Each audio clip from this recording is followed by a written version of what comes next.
Hey there, ambitious souls. Welcome back to another episode of Believe with Susie, your haven for real talk and actionable strategies to unleash your inner potential.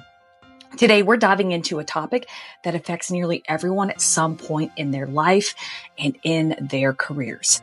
It's called low belief.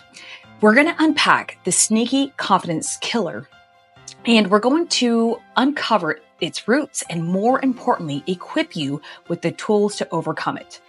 Okay, y'all, let's be real for just a moment. I mean, real, shall we? We all have those days where we question our abilities, doubt our decisions, or feel like we're not quite measuring up. It's that nagging voice in your head whispering, am I really cut out for this? Or maybe something like this. What if they find out that I'm not as smart as I think I am? My friends, yes, that is low belief rearing its ugly head. And guess what? It's not just you.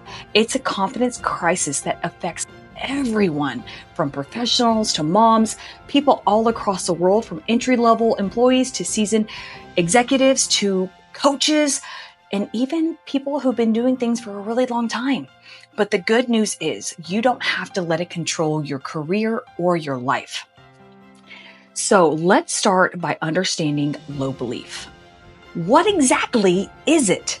Low belief is that sneaky feeling of not being good enough, of doubting your skills, your knowledge, your decisions. It can show up in various ways, from procrastination to perfectionism, fear of failure, or even comparing yourself to others and feeling like you're falling short. I have been there many times and still find that it sneaks up. But here's the thing. Low belief isn't a character flaw or a sign of weakness. It's often a result of a combination of a few factors, including past experiences, negative self-talk, and societal pressures.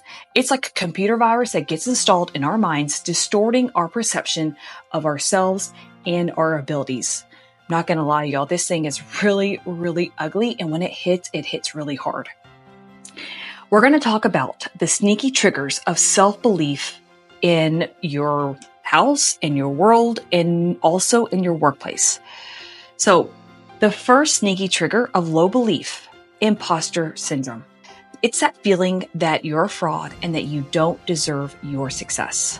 Number 2, perfectionism. That pressure to be perfect all the time, which can lead to paralysis analysis, which means you don't even move forward before the start, and then you fear making mistakes. Third, negative feedback. Harsh criticism or negative performance reviews can chip away at your confidence. It feels like they're just digging at your soul. Fourth, the comparison culture. Constantly comparing yourself to people on social media or in the workplace can really make you feel like you're inadequate. Fifth, toxic work environments. A workplace culture that is overly critical, competitive, or lacks the support, it can really breed and fester self-doubt.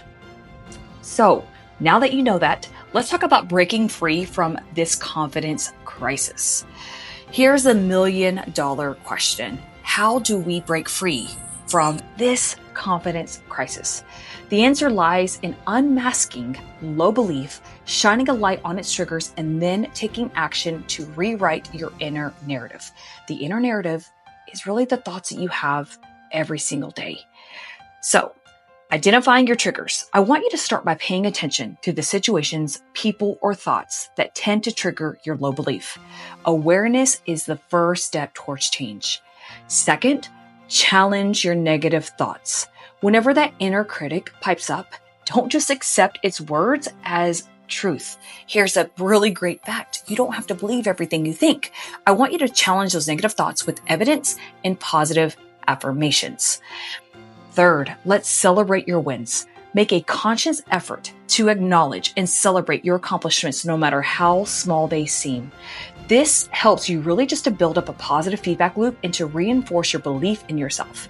Think of something like a brag book. Every time you do something really moving step forward in your pursuit, write it down and give yourself a little pat on the back, because that shoots out dopamine, which is our feel-good hormone.